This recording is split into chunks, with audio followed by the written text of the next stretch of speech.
You're listening to Sox in the Basement, a production of the Broadcast Basement Limited, where every show is 30 minutes of good and comes from a basement bar on the south side of Chicago. Pull up a stool, pour a cold one, and join us right now for Sox in the Basement. Heard everywhere podcasts can be found, and always at soxinthebasement.com. Everything that we're doing right now outside of the audio podcast is a massive experiment. Like last episode, if you watched the YouTube video, I used the 4K in-studio camera because it was just me. And you're not able to get down here yet to the 9-foot homemade oak bar. And so this episode, I'm trying something completely different with the cameras. It's probably a disaster.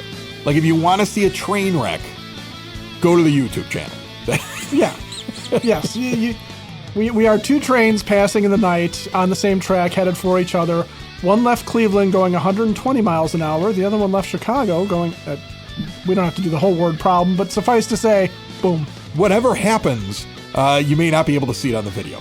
But we're trying something here. We're trying something. So I'm trying a new way of doing it where I want to use the studio camera at least for me, and we're trying to set up a way to get your mug up on the screen. And the whole idea behind this is long term, if I can get the video to work the way I want it to, because I don't like the basic streaming services. I don't. I think that they all look the same. I think the video quality is terrible. A lot of people have always commented when it comes to Sox in the Basement about the audio. And they've always said, wow, I mean, it really doesn't sound like a podcast. And that's the microphones, and that's the power of the computer that's in the studio that's running things. There's a lot of reasons why it's like that. But when I launched the podcast network now, almost 8 full years ago, my big thing was I wanted the audio to be right. So I'm messing around on the YouTube channel until I get the video right. Once I get the video right, if you're like an Apple Podcast subscriber, you'll have an option to be able to watch the video through that app. You won't have to change your subscription. So I'm not asking you to run over and only subscribe to YouTube. I want to deliver this in the best possible way. It's one of my goals for this season. We got to have things to look forward to this season because I don't know if we have very many wins to look forward to this season. And the first thing I want to get to, I know what everybody wants me to get to, but the first thing I want to get to before I start this entire show is check out the Brother Iceware. They have now won the Super Sectional Championship in basketball. They're on their way downstate. The only reason I bring it up is because it got brought up by a listener who pointed out this sweatshirt, this hoodie a week ago. Then I wore the hat. Now I'm wearing them both on the video because I got to support my Crusaders who are now in the Final Four and going downstate on Thursday night. And I would go to Champaign where my daughter is going to school and I would watch that game. But I have a date that night, so now I can't get out of it. You know? Right. Well, you got to make a choice. You got to make a choice between fan loyalty. Yeah. And the date, which is a second date. And she's really pretty. And she might be a spy. It's possible she's a spy. She's Bosnian. She speaks like 3 different languages with dual citizenship, and she's way too pretty for me. So she's likely a spy. And I'm going to give away state secrets. I've already decided. Whatever well, she needs. The good news is you don't know anything. Don't tell her that. But yeah. So she may or may not be a spy, but I don't care. Okay, because she was a lovely girl, and so that's what I'm going to miss that basketball game for. Let's get to the White Sox, and you want to talk about Miguel Vargas first or Coulson Montgomery, because they're both interesting stories this week. Well, I don't know. I mean, Montgomery getting sent down to the minors. Let's talk about that first. He's no longer the chosen one for shortstop. All we heard for the last couple days, and Will Venable said it, and that was the message, that it didn't matter that he had the back spasms. And I felt like they were responding to people like us. Like we were talking about it on this show. We can't be the only ones talking about it. The idea that this guy would have to come back and light the world on fire because otherwise there's no reason to shoehorn him into the opening day lineup at short. It didn't make any sense. It felt like it was being rushed and it was stupid. And then when the team starts messaging that it doesn't matter that he had the back spasms and he's not behind and he's got just as good a chance right now of making the opening day roster. And that was only 24, 48 hours ago they were still saying that. And then suddenly they come out on Tuesday and say he's on his way to the minor leagues. And he's the first position player, at least according to Fangraphs, unless I missed something, that's been sent down. You've seen Jake Eater go down. Winkleman Gonzalez has gone to the minors. Iriarte's gone to the minors. Carella's gone to the minors. And now on the 11th of March, Owen White and Nick Nastrini go to the minors along with, I got to learn how to speak, along with Coulson Montgomery, who is now minor league assigned. He's the first position player to be minor league assigned. So it's a very big switch, and it's a very quick turnaround from what it sounded like they were telling us, which was Montgomery's going to be the starter on opening day. We don't care about his back spasms. And something happened, and now he's in the minors. And I think it's the right choice, Ed. I think you don't rush this guy. What are you rushing him for? You're not competing for anything this year. My guess is the unspoken thing here is that the back spasms aren't clearing up, and he is going to start to fall behind. And they've got to figure out now what the new plan A is, because if Montgomery's back wasn't responding to treatment, and he's got to be sent down, they're sending him down just to work on stuff at that point and get himself ramped up and ready, which means that we'll probably see him fairly early on in the season, especially because the rest of the crowd is not something that you would sit there and say, oh, here's a guy that legitimately could take this job and hang on to it, unless you believe Lindeen Sosa is going to play adequate enough defense at shortstop, or Josh Rojas is going to play adequate enough defense at shortstop to where Montgomery's going to have to wait his turn. Well, first of all, Rojas is not really a shortstop, and he's not performing very well right now. In fact, let's talk about something you might have missed. I don't know if you checked out the show last week, which, by the way, the video was solid on. That's why we're trying it this way. I really I like being able to put the little inserts in, and there's a lot that I can play with, and I found this great video editor, and I love it, and I'm geeking out with it right now. But anyway, in that episode, I was just sitting here by myself, and I kind of went through who would be winning, who would make this team, who would get a starting job if we were just going off of the small sample size that is spring training. Just out of curiosity, if it was really a truly open competition, who would be fighting for a job, winning a job, who'd be in the lead right now, who's on the leaderboard? And in the infield, where I believe you're looking at the top 5 names, but one of them has to be a shortstop. I think you got 5 names that you're definitely looking at, because one of them is going to be the designated hitter, because with Benintendi injured, I think that's where the designated hitter comes from. And so you're going to have at least 5, possibly a 6th, you don't know, but at least 5, and one of them has to be somebody who can play shortstop. If I look at the top 5 right now and how they're performing over 8 games, Lindeen Sosa continues to hit well, hitting .421 with a 500 on base percentage and a 1026 OPS. Nick Maton, 9 games. He's only got 13 official at-bats. He's only hitting .231, but a 1025 OPS. You could consider him. Brandon Drury continues to tear it up. 9 games, 26 at-bats, hitting .346 with a 1024 OPS. And then suddenly, Ed, moving on up. And man, did I get a lot of comments on the show, like in all the social media and everything like that, and on YouTube, from the listeners who are like, Chris, you were right, but now Miguel Vargas has somehow become a hitter. His entire spring, I mean, this includes how bad he was at the beginning of it. That's how good his week has been. He's got 8 games, 19 at-bats. He's 6 for 19 now with a .316 batting average, .391 OPS, and a 391 on base percentage, 917 OPS. Miguel Vargas winning a job. Not only winning a job, but one of those top 4 guys. I haven't found a shortstop yet. Tristan Gray may actually be the guy hitting .273 with an 886 OPS. I talked about him on the last show. Those are the guys in the lead. And I didn't even mention Andrew Vaughn, who's got a very pedestrian 300. His on-base percentage is the same as his average. He hasn't done anything very much in terms of extra base hits. He's not doing very much. He's going to be one of the guys in there. But those are the names that are doing well. If you're not on that list, you got to do something soon, because it's going to be hard to explain why you're on the team. Well, and some of this too, as we're talking about looking for a shortstop, now you start to wonder who's going to be out there defensively that doesn't belong, because you've got somebody like Brandon Drury, for example, who has made major league appearances at shortstop, albeit 11 of them in his career. I mean, not much, but he's played there. He's a guy that he's here because of his versatility. He's been useful in the past because of his versatility. So do you sit there and you say, okay, Brandon Drury's a professional.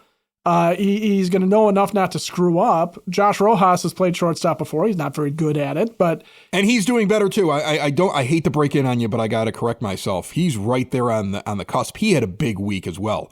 Now he's up to Yeah. 8 games, 7 for 23 at the plate, hitting 304 with a 751 OPS. Like Josh Rojas has been doing Josh Rojas things. He's just been kind of overshadowed by what Brandon Drury's doing and some of these other guys. The infield competition is incredible.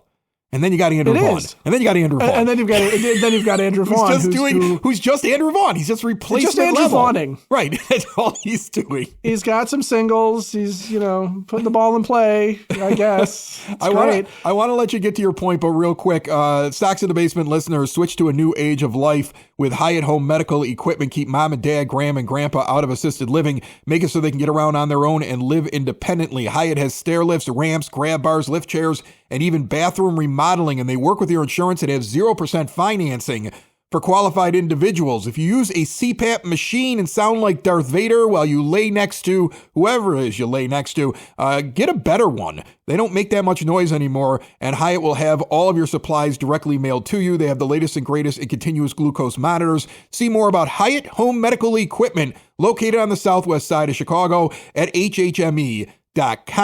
Sorry, Ed, now get back to what you were saying there. Well, all I'm saying is that they valued positional, defensive diversity and the ability to play multiple positions. I think just for this such an occasion, because somebody's going to have to stand at short. And Tristan Gray, okay, he's a shortstop by trade.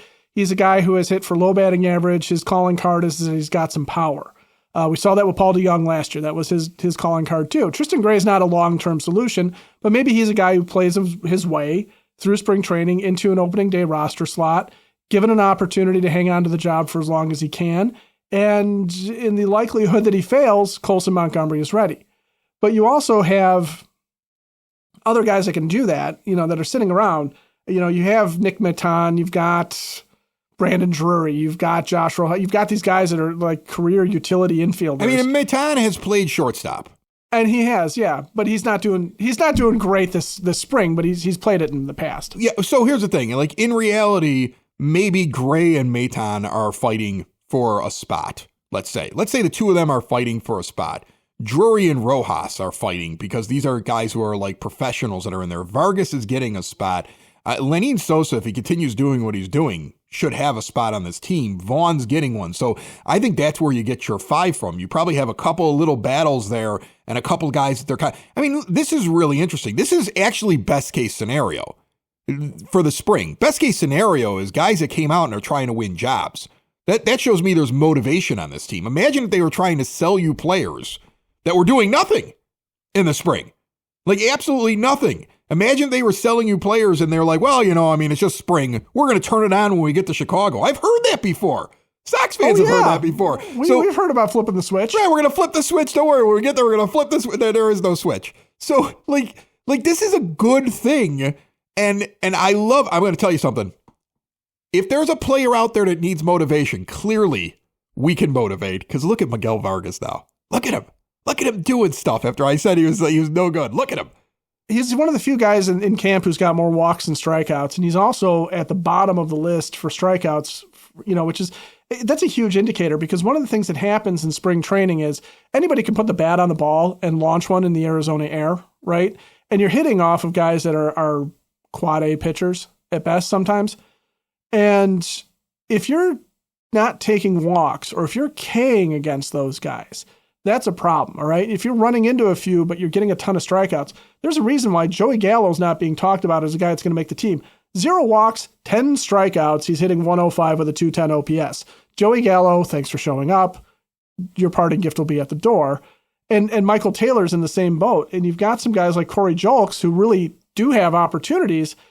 But again, if you're K'ing a lot, if you're striking out all the time, that's one of the indicators in spring that things aren't going well. And Coulson Montgomery, frankly, to tie it back into part of the reason why he might have been sent down, not only was he not putting the bat on the ball very well, but 0 walks, 5 strikeouts. Miguel Vargas, part of the reason why he's looked good this past week is that he's being selective. He's clearly taking pitches and he's taking advantage of what's in the zone and hitting strikes because he's not swinging and missing at a whole lot of junk and he's not putting himself out. That's what Miguel Vargas was in the minors too. So it'll be interesting to see if it carries over once he's outside of a minor league park and back into the major leagues. They have a lot of guys that are competing for spots that play first base, second base, and third base. That's what they've got. They've got to figure out who the heck is going to stand it. They have and this is really a really interesting problem. And really, do you think they legitimately feel that one of the guys still left in camp is a good enough shortstop to start? Like, they legitimately feel that Lenin Sosa's good enough to stand at shortstop defensively? Or do you think this is a complete screw up where they believed that Coulson was going to show up? Is this the old White Sox? New general manager, new regime, but making a similar mistake of, well, our prospect's going to show up. He's going to be really good and he's going to stay healthy. So we don't need to have a backup plan, because that's what it feels like. Yeah, there is sort of that feeling like there was really Colson Montgomery or bust, and now we're looking at or bust. I think part of the question becomes who's surrounding the shortstop, right? If it's Miguel Vargas at third and then a subpar shortstop, it's going to be an ugly start to the season for the pitchers, because every ground ball to that side is going to be an adventure, or it's going to find a hole. That matters. You're trying to bring up a bunch of young pitchers. Yeah. It's such a weird thing that's where they stand right now. It's going to be one of the stories, and you hope that the guys that are down there, they're covering the team, are going to kind of hammer away at it a little bit. Like, what is your plan now that Coulson is gone? And by the way, Tim Elko went to minor league camp. I just saw that on the press release. So Tim Elko gets to join. Tim Elko, a guy who I thought really had a shot to come out and prove that they should have never given a qualifying offer to Andrew Vaughn. I would have had no problem if you would have asked me if they didn't bring back Andrew Vaughn. Like, if they didn't give him a qualifying offer, I would have been like, okay, well, let's see what Elko can do, because it's not that big of a difference. But he came out and he went 1 for 10 at the plate. He didn't get a ton of opportunity. It's not like he was getting as many at-bats as some of these other guys in terms of the competition, but he is now on to minor league camp. I have a question for you, if you don't mind. I want to go through some of the stats from last year and ask you if you think that we're going to see anything different. Because there are some interesting questions here. Like, last year, the Chicago White Sox had one player hit 20 home runs. Do you remember who that was? It's okay if you don't. It was a bad season. A lot of people weren't paying attention. Did Benintendi get to 20? Benintendi got to 20. Vaughn fell short at 19, and Robert Jr. only had 14 home runs. Those are your top three. Corey Lee was 12 home runs, and Gavin Sheets rounded out the top 5 with 10. It was bad last year. There was I'm actually surprised Gavin Sheets got to 10. There was only 4. There were 5 guys in double digits. That's how bad last year was when it comes to home runs. Okay. Oh, that's ugly. Just awful. So the question becomes this year, do they get somebody who hits 20? And is there any chance that they have a player that could hit 25? And I would say flat out, I don't think 25 is going to happen, because even if Luis Robert Jr. comes back and plays great, he'll be gone off the team before he gets to 25. He may be gone off the team before he gets to 20 if he's off to a hot start. He may get dealt. So keeping that in mind, and Benintendi being injured starting off, and my belief that Andrew Vaughn is just always going to be Andrew Vaughn, does anybody actually make it to 20 this year, Ed? Geez, I don't think so. I mean, like, think about that. I can't fathom. It would have to be somebody who didn't play a lot last year getting another opportunity, right? Like, Sosa's shown power. Does he become an everyday player and get a full season? He had 8 last year. Does he get a full season and make it to 20? Does Miguel Vargas, playing every day, is this week that, like, he finally figured it out, which I don't truly believe. He's going to earn a job, but I don't truly believe that, because the bigger sample size is that 80 games with the Dodgers that didn't work out for him, right? And then the time that he's had in the major leagues overall. But anything can happen. Like, Andrew Vaughn, could he suddenly, like, have a better season this year? Is it possible he does that? But I don't know. If I'm betting, I don't know if anybody makes it to 20. I don't think anybody beats 20, that's for sure. Nobody's getting 21. Like, Benintendi's 20 from last year is the high water mark. Yeah, I tend to think so. I mean, Vaughn, there's no proof. We don't have a minor league track record or anything that shows that he has been a 20 or better guy. I mean, I think he can get to 20. I don't think that that's a stretch. Can he get to 25? I I just don't know. Nobody gets the 25. And in terms of, you're right about Luis Robert Jr. being gone and Benintendi starting the season hurt, unless Benintendi comes out and that power stroke, which really was the second half for him, that's where a lot of that came into play, unless that power stroke really shows up right at the beginning. But again, with a hand injury, you kind of don't think so. But to bring up like Lenin Sosa and Miguel Vargas, you look at their minor league stats, 23 is the most that they hit in a season. And that's not recent, and that's in the minors. So yeah, that's true. You look at it and you sit there and go, I just don't know. I mean, there's just no one on the team that really has a track record that would suggest that they could do it. Everybody seems to be geared more towards being an all-around hitter, maybe a little bit more, towards average and on-base percentage than they are hitting the ball out of the ballpark. It's a weird thing to sit there and say, a team that I don't know, a team that has a stadium that is particularly easy to hit home runs out of wouldn't have more than one guy hitting 20 home runs. Again, another guy, a dark horse could be Oscar Colas if he actually makes the team and gets to play every day. That was the one person that I was thinking could do it. That's a real dark Oscar horse. Colas.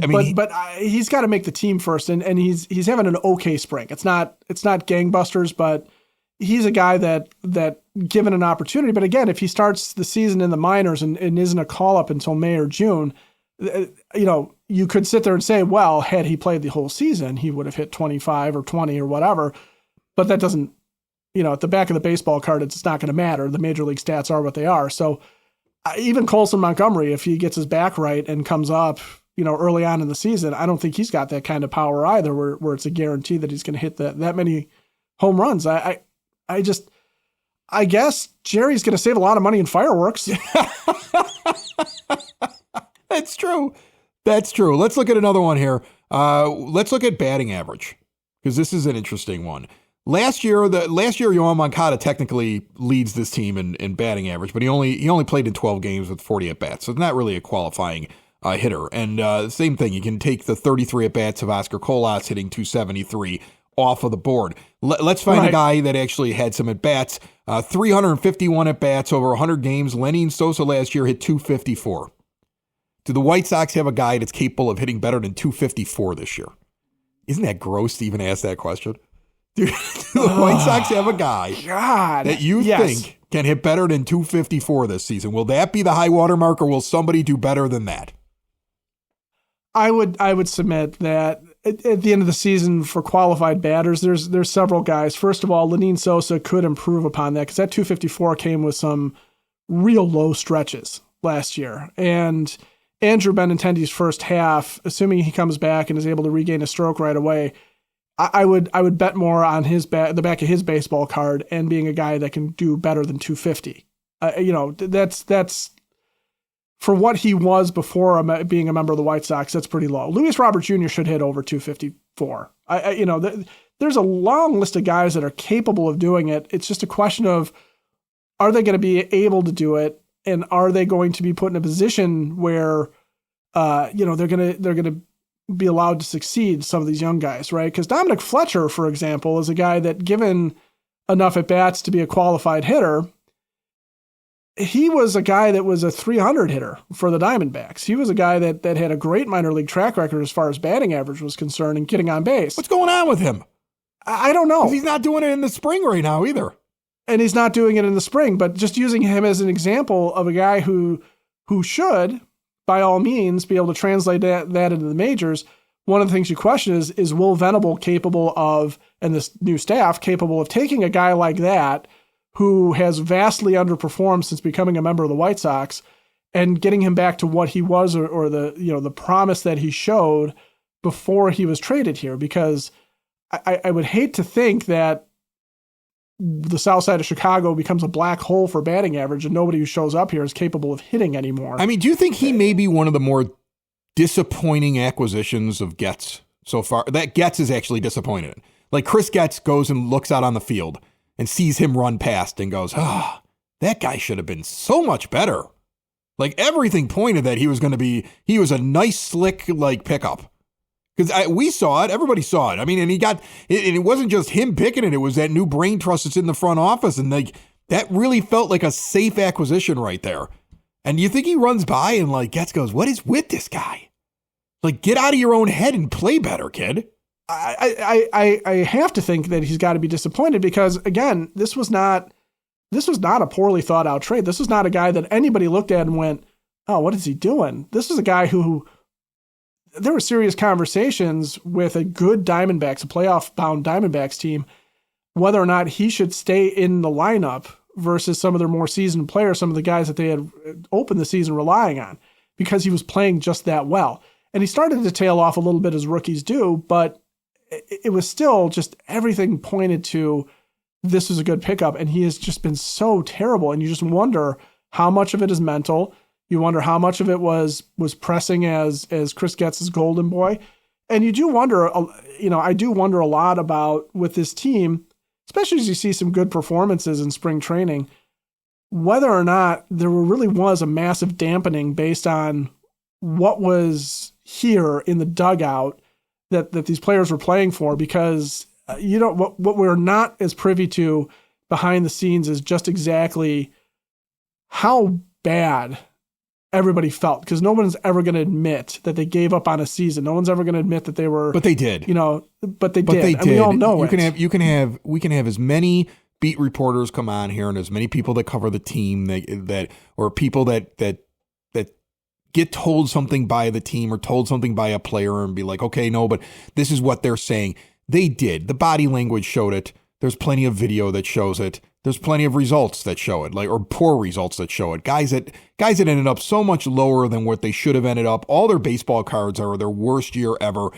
Clearly there was just a suck that took the soul of everybody in there out of the game towards the end. I mean, you don't lose that many games if that isn't the case, no matter how much they try to tell you otherwise. And that's probably why last year, with the exception of a non-qualifying 12 games and 40 at-bats from Yoan Moncada, no White Sox player had an OPS of 700 or better.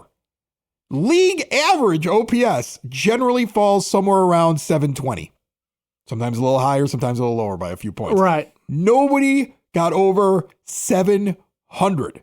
So I will ask the question, Ed, are we ever going to see that again? I don't think we'll ever see that again. I don't think we'll see. I don't think it's possible for this team, because do we get a couple of guys that are over league average? Do we get a couple of guys who start to put up respectable OPSs? And that's the thing, because you really should. I mean, if Luis Robert Jr. has a decent Luis Robert Jr. year, he's in the high 700s and should be into the 800s with his OPS. Like, there's talent on this team that should be high 700s into the 800s. And if somebody has a big year, could get to 900 in their OPS. And that's where they should be. And last year was just atrocious. So I think it's easy to say we're going to see them better at that, right? Yeah, well, and here's the thing. Remember, with OPS, now we're probably not going to get guys in the 900s except for maybe Luis Robert Jr., because no one's going to hit that many home runs. That is true. You're right. We've established that.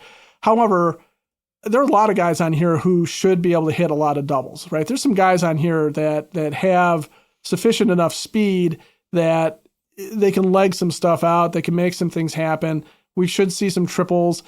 If you're not going to be a team that is overly powerful, you got to have a team that's got some legs. And I do think the Sox have that part of it down, right?